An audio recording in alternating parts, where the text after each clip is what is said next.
back on track? Well, before I begin to talk about that, I was just going to chip in, what I think Nana and Co will do if. No, I'd like you to tell me what you would do. If they want. That's an important matter. Right. If they want.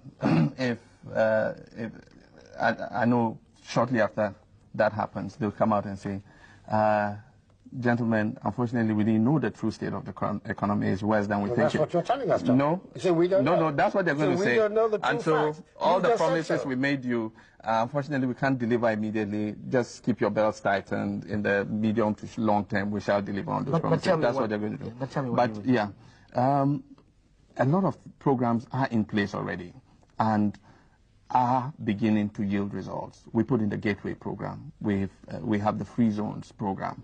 It's attracting investment into the free zones.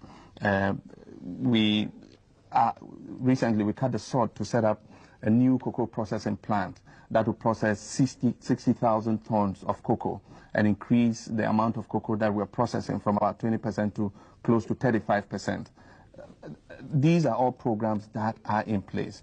We intend to tackle agriculture in a new way that is speeding up irrigation projects all over the country. Right now we have irrigation dams that we're setting up in most of the agricultural areas of this country. We have a program to set up 30 more irrigation dams.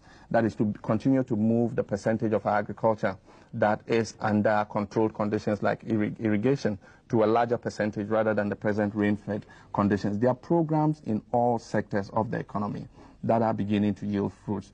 We think that one of the problems has been unemployment, because there's a steady drift of people from the rural areas into the urban centers, and people are looking more for jobs in the formal economy than previously when they were employed in the informal economy.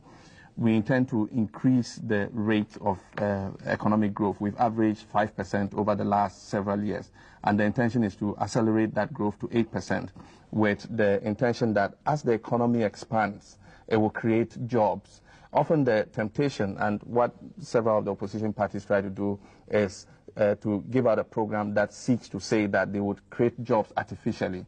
I think that it's more natural to grow the economy, and as the economy grows, it would create jobs and get people working.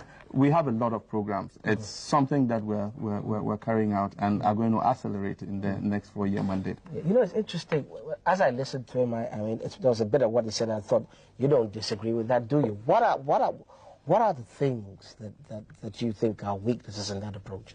First of all, it's refreshing to hear that. To hear the communicators of the regime now telling us that they're aware that the path that they have been on before wasn't satisfactory, and that it is now necessary to move. That. Well, that's exactly what I said. We've had those programs in place that's already. What I understand.